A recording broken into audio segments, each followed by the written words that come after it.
Indra Surya sebagai host EduZ, Edukasi Zakat, yaitu ruang ngaji online yang diperuntukkan untuk generasi Z. Dan sama seperti kemarin, saya masih bersama dengan Bapak Ustadz Suludin. Assalamualaikum Bapak Ustadz. Waalaikumsalam warahmatullahi wabarakatuh. Oke Pak, kemarin kita sudah membahas tentang ini ya, mencintai Nabi dan Rasul sejak dini. Lalu pentingnya kita mencintai Nabi dan Rasul sejak dini juga. Nah, hari ini kita membahas hal yang lebih menarik lagi. Yang kemarin Bapak Ustadz Udin bilang kita akan membahas tentang zakat. Nah, ternyata zakat itu setelah Nabi wafat itu juga dibagi menjadi 4 era ya Pak ya? Betul? Betul. Nah, tanpa berpanjang lagi Pak, daripada adik-adik menunggu lebih lama, mungkin kita akan mendengarkan cerita-ceritanya dari Bapak Ustadz Udin. Baik, terima kasih adik-adik, teman-teman dimanapun kalian berada. Assalamualaikum warahmatullahi wabarakatuh. Kita ketemu lagi di program EduZ atau ini merupakan program ruang belajar online seputar zakat, infak, sedekah untuk generasi Z dan juga untuk para pemirsa dimanapun Anda berada. Ini merupakan salah satu program Bojonegoro Agamis yang diselenggarakan oleh Badan Amil Zakat Nasional Kabupaten Bojonegoro. Kemarin pada pembahasan yang kemarin kita ingat bahwa pembahasan yang kemarin itu menjelaskan mengapa kita harus mencintai Nabi. Terus kemudian ketika kita sudah mencintai Nabi, yang paling penting adalah kita harus meneladani beliau, termasuk meneladani kedermawanan beliau, termasuk meneladani ajaran-ajaran beliau untuk senantiasa berbagi. Oleh karena itu Basnas Bojonegoro itu punya tagline berbagi adalah gaya hidup kita. Nah itu merupakan tagline yang tentu termotivasi dari karena pengen sekali mengikuti jejak, mengikuti teladan yang telah diteladankan sama Kanjeng Nabi Muhammad SAW, yaitu berbagi kepada sesama. Kemarin kita sampai kepada zakat di zaman Nabi, Mbak Mutiara. Kemarin sempat saya sampaikan bahwasanya zakat itu merupakan rukun Islam yang ketiga. Itu ada yang menceritakan rukun keempat, ada juga yang ketiga. Jadi macam-macam riwayat hadisnya, tapi yang jelas zakat itu disepakati sebagai salah satu daripada rukun Islam.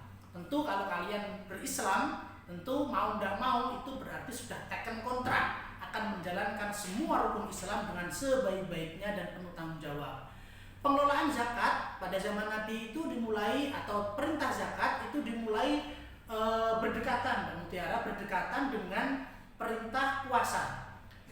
Cuman memang ada beberapa riwayat itu yang berbeda. Ada yang mengatakan duluan perintah zakatnya, ada yang mengatakan duluan perintah puasanya. Tapi yang jelas itu berdekatan sekali.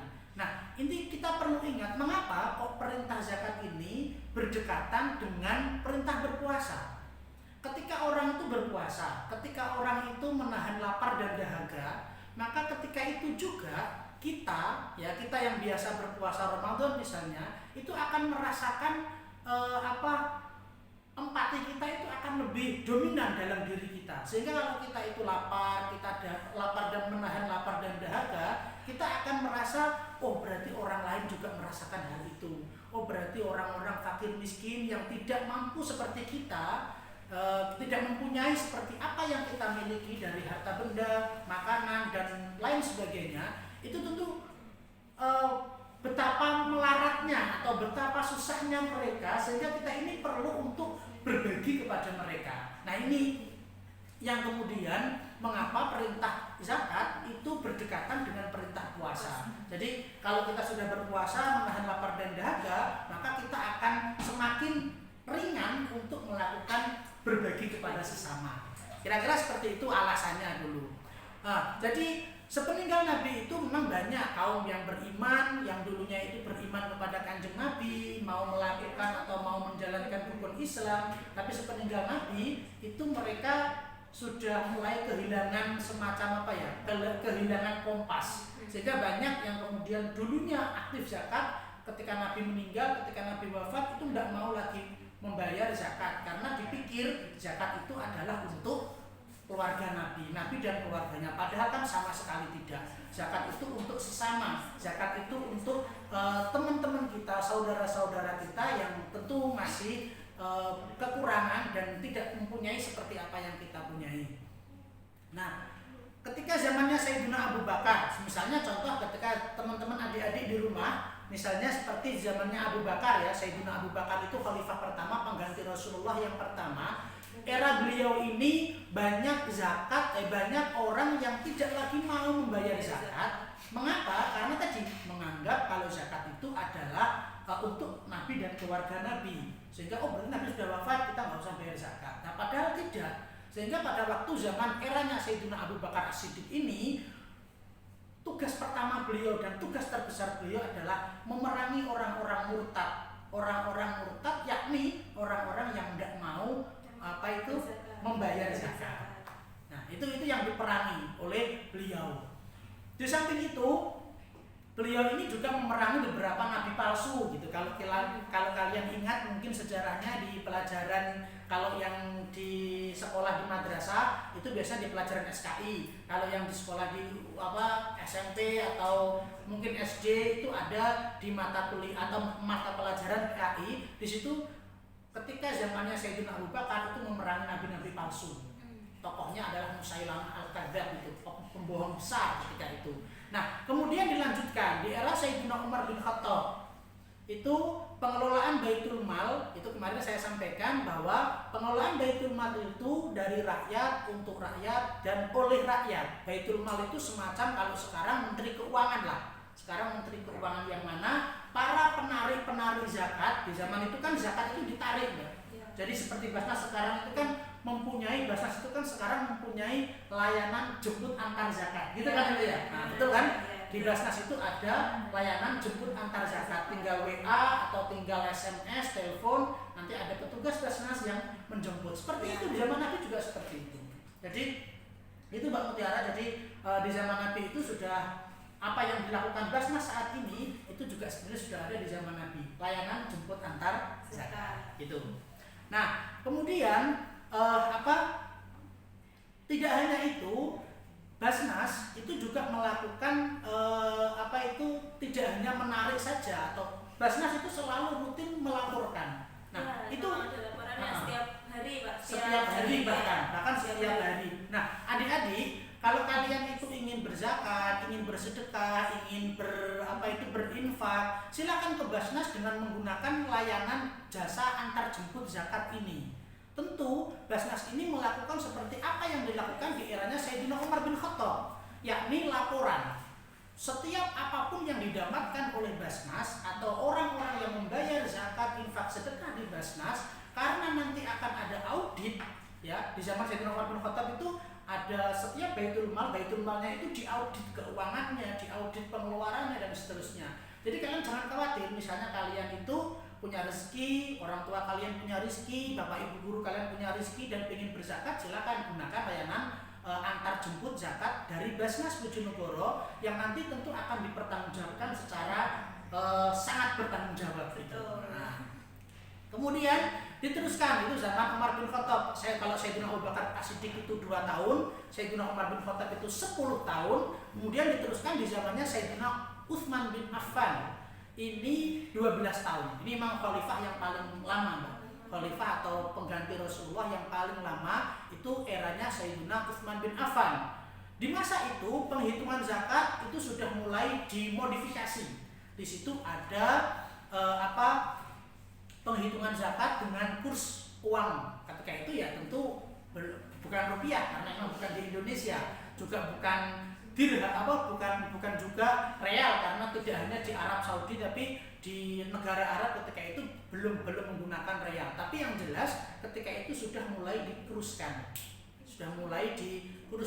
Nah, itu pun juga ada kan di Basnas kita, di Basnas Kabupaten Bojonegoro itu zakat itu juga kalian kalau misalnya bapak ibu kalian, bapak ibu adik-adik yang ada di rumah itu sebagai ASN, pegawai negeri, atau sebagai dosen, atau sebagai pegawai, atau sebagai pejabat, atau sebagai apapun, kalau mau berzakat bisa juga menghubungi Basnas untuk kemudian dihitungkan, dikurskan. Nah itu mencontoh pengelolaan zakat di era Sayyidina Utsman bin Affan, sahabatnya Kanjeng Nabi yang sudah dicap masuk surga. Kalau kita ingat ada empat sahabat Nabi ini kan, 4 sahabat yang termasuk al-ashraf al-basyirina bil jannah, yang dibahagiakan kabar gembira dengan pasti masuk surga.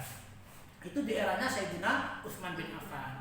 Adik-adik yang keempat, di era yang keempat ini eranya Sayyidina Ali bin Abi Thalib. Beliau ini tentu ketika beliau ini memang fokusnya ke ilmu. Fokusnya ini ke ilmu, sehingga beliau ini meneruskan apa yang sudah ada di zaman Sayyidina Utsman, Sayyidina Umar bin Khattab dan Sayyidina Abu Bakar As-Siddiq, tapi tentu disempurnakan.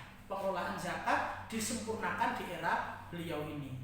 Lantas pertanyaannya adik-adik, untuk apa sih berzakat itu? Untuk apa berinfak, bersedekah itu? Uang itu harta-harta milik kita misalnya. Harta-harta milik kita, hasil perolehan kita sendiri yang kerja saya, ngapain harus dibagi? Nah ini perlu adik-adik ketahui bahwa di antara setidaknya ada 7 poin yang akan saya sampaikan di sini secara cepat saja. Ada 7 poin.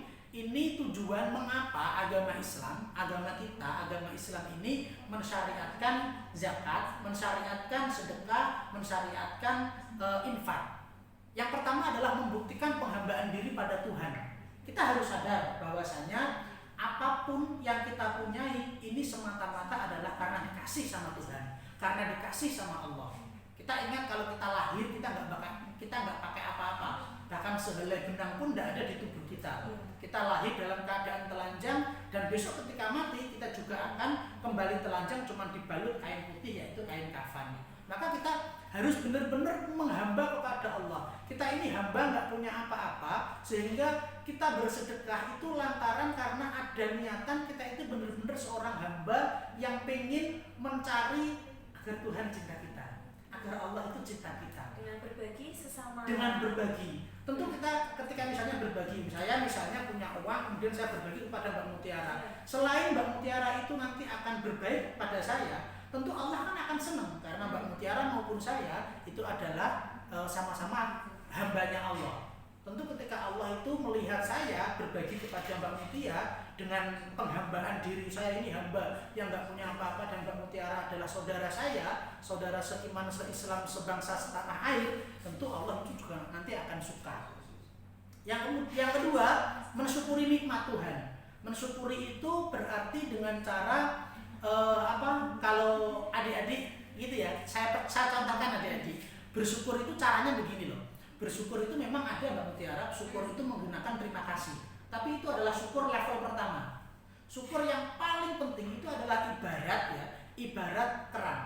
Anda tahu keran air itu ya, keran air itu pasti kan ada ada sumber airnya. Maksudnya misalnya dari toren atau dari sebuah tempat keran itu. Manakala keran itu dibuka, airnya mengalir, maka keran itu tidak akan jebol. Tapi kalau dari atas itu diisi terus, tapi kerannya ditutup terus, maka diisi terus karena diisi terus, maka nanti pipanya akan jebol, kemudian kerannya juga akan rusak karena nggak keluar. Nah syukur itu seperti itu adik-adik. Jadi syukur itu adik-adik dan teman-teman yang di rumah, syukur itu ketika kita diberikan rezeki sama Allah, ketika kita diberikan kelebihan sama Allah, itu kita harus membuka keran kita. Maksudnya keran kita itu bagaimana? Kita harus berbagi kepada sesama. Kita misalnya mendapatkan rezeki 1 juta misalnya, mungkin yang dikeluarkan 100.000, mungkin yang dikeluarkan 50.000, mungkin yang dikeluarkan 200.000 misalnya. Sekedar untuk apa? Biar kerannya nggak jebol. Kalau sudah nanti kerannya ini jebol, maka nanti harta kita akan hilang dicuri maling, harta kita akan habis nggak ada gunanya, atau kalau nggak gitu kita akan diberikan sebuah musibah yang menghabiskan uang banyak, diberikan penyakit sampai berobatnya habis banyak. Itu biasanya orang-orang bakhil itu seperti itu. Makanya supaya tidak terjadi seperti itu, kita harus bersyukur. Di Quran kan disebutkan la azidannakum, kalau kita bersyukur Allah akan menambah. Jadi syaratnya untuk ditambah itu adalah bersyukur. Jangan mubazir ya Pak. Iya, tidak mubazir. Nanti jangan dibalik, belum sudah minta tambah. Syukur dulu baru ditambah. Ya, syukur dulu baru ditambah. Kemudian yang ketiga, menyucikan harta. Menyucikan harta orang yang membayar zakat atau orang yang bersedekah tadi. Kalau tidak disucikan, mengapa harus disucikan? Karena kalau harta itu kotor, tentu akan tidak berkah dalam hidup kita. Adik-adik saya contohkan lagi ya masalah keberkahan ini. Biasanya makanan itu kalau berkah akan enteng dibuat ibadah. Makanan kalau nggak berkah, rezeki kalau nggak berkah, itu nggak enteng dibuat ibadah, justru nanti akan membawa kita ke arah maksiat. Itu tandanya seperti itu. Misalnya ini ada minuman, ini ada susu bir brand, ya. Ini kalau misalnya barokah, saya minum dengan basmalah, nanti akan menjadi sebuah energi dalam tubuh saya dan saya gunakan untuk sholat Jumat, saya gunakan untuk sholat jamaah, itu enteng. Tapi ketika ini curian, minumnya nggak bismillah misalnya, nggak berkah, maka nanti habis ini saya malah aras-arasan sholat, malah ini, malah tidur, malah dan seterusnya. Itu tanda daripada rezeki yang tidak berkah. Jadi keberkahan itu tandanya itu ada di efek atau akibat daripada konsumsi makanan ada atau efek minuman. sampingnya. Iya. Jadi bukan kok masalah kalau makan nggak bismillah nggak kenyang, tetap kenyang. Makan yang nggak bismillah, makan daging ini misalnya Mbak Mutiara sukanya ayam misalnya. Makan ayam mau bismillah mau nggak bismillah mau Allahumma barik lana apa enggak, tetap saja rasanya enak. Tapi keberkahannya tidak ada. Nah, ketika tidak ada, maka nanti setelah makan dia akan ngantuk. Setelah ngantuk dia akan meninggalkan sholat misalnya. Nah, dan seterusnya itu tanda tidak keberkahan. Cuma contoh Mbak Mutiara. Gitu ya. Terus kemudian adik-adik menghindarkan seseorang dari sifat bakhil. Tadi sudah saya sampaikan, termasuk di antara ancaman orang yang bakhil itu, kalau orang yang bakhil itu Mbak Mutiara, saya baca di beberapa literatur itu, orang yang bakhil, yang nggak mau zakat, yang nggak mau sedekah, yang nggak mau infak, itu biasanya akan oleh Allah akan diberikan musibah 1 dari 4 biasanya, salah satu. Kalau ndak hartanya itu hilang, itu nanti hartanya akan habis dibuat keroyokan sama ahli warisnya. Kalau nggak gitu dia akan dikasih sebuah penyakit yang mana penyakit itu akan menghabiskan biaya yang banyak. Terus yang keempat, dia nanti itu akan hartanya itu terhambur-hamburkan, tidak bermanfaat lah. Yang jelas tidak bermanfaat. Atau kalau nggak gitu dia akan mati muda. Karena sampai kaya raya, tapi kalau sampai mati tetap saja harta sampean nggak akan bisa sampean bawa. Handphone sampean mau apa pesawat bagus apapun, misalnya iPhone XR misalnya, tetap saja nanti tidak akan sampean bawa ke alam kubur. Gitu. Jadi jadi bakhil ini bahaya. Bakhil itu pelit ya adik-adik ya, Jangan pelit-pelit ya. Jangan pelit-pelit. Minimal dari diri kita sendiri, kita harus memulai dermawan kepada diri kita, kepada saudara kita serumah, saudara kita, tetangga kita, teman-teman sekolah kita dan lain sebagainya. Terus kemudian sedekah itu juga dapat sedekah atau zakat.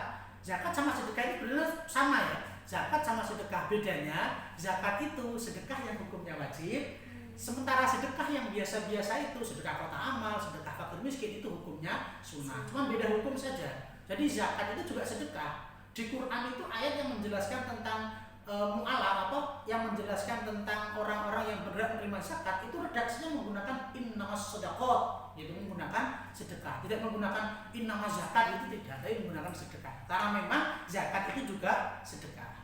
Itu memang harus dilakukan dua-duanya. Harus dilakukan dua-duanya.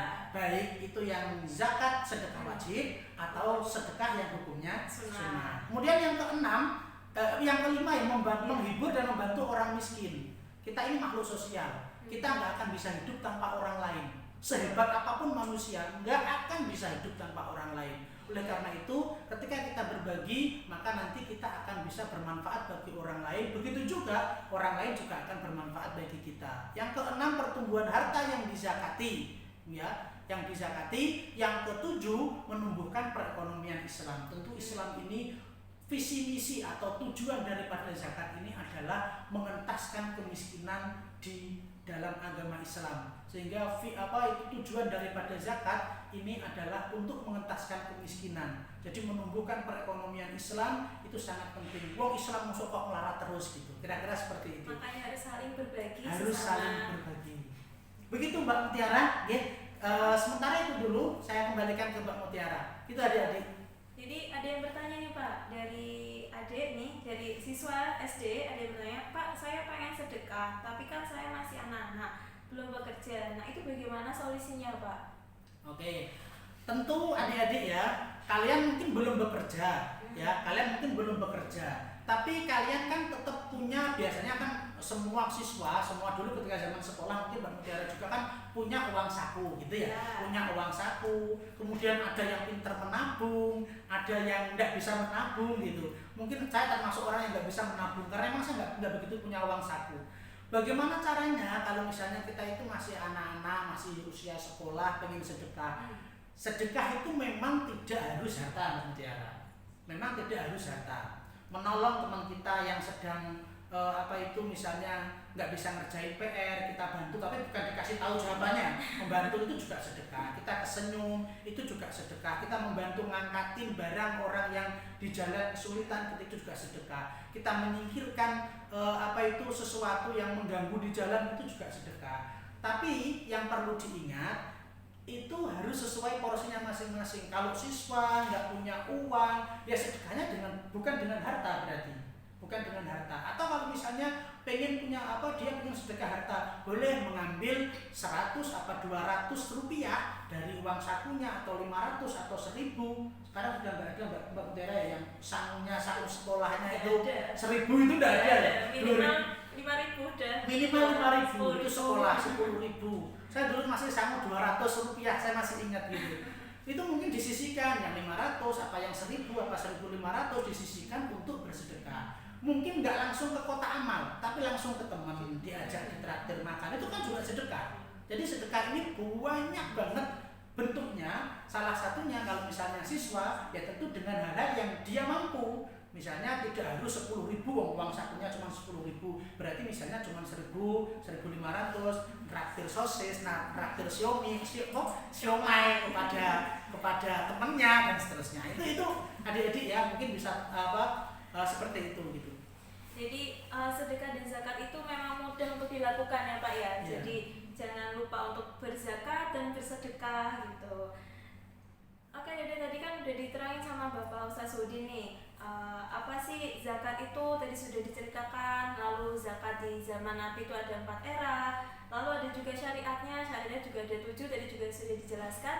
Mungkin ada kata-kata mutiara nih Pak untuk adik-adik biar lebih semangat lagi untuk berzakat dan bersedekah. Baik, begini adik-adik, sebagaimana tagline-nya Basnas, berbagi adalah gaya kita. Mari kita berbagi adalah gaya hidup kita. Mari kita jadikan diri kita, mulai dari diri kita untuk berbagi kepada sesama, itu merupakan gaya hidup kita. Gaya hidup kita adalah gaya hidup berbagi, gaya hidup kita adalah gaya hidup untuk saling membantu sesama. Karena memang zakat, infak, sedekah itu merupakan alat yang digunakan untuk agama untuk mengentaskan kemiskinan di Indonesia dan di dunia ini. Terima kasih. Saya undur diri, saya kembalikan Mbak Mutiara, saya undur diri. Assalamualaikum warahmatullahi wabarakatuh. Waalaikumsalam warahmatullahi wabarakatuh. Saya ucapkan terima kasih banyak untuk Bapak Ustaz Hudi sudah bercerita-cerita tentang zakat. Kemarin juga kita sudah bercerita tentang mencintai Nabi dan Rasul sejak dini. Oke adik-adik, jangan lupa untuk stay tune di acara kita Basnas Bojonegoro TV di channel YouTube kita, karena akan ada cerita-cerita lebih menarik lagi. Dan tetap stay tune karena apa? Karena ada kejutan baru, kita membahas cerita apa nih besok Sabtu. Oke adik, saya jadi sebagai MC memohon maaf apabila ada salah kata maupun ada tutur kata yang tidak pantas. Allahumma fiq ila mitorik. Wassalamualaikum warahmatullahi wabarakatuh. Jangan lupa like, share, dan komen.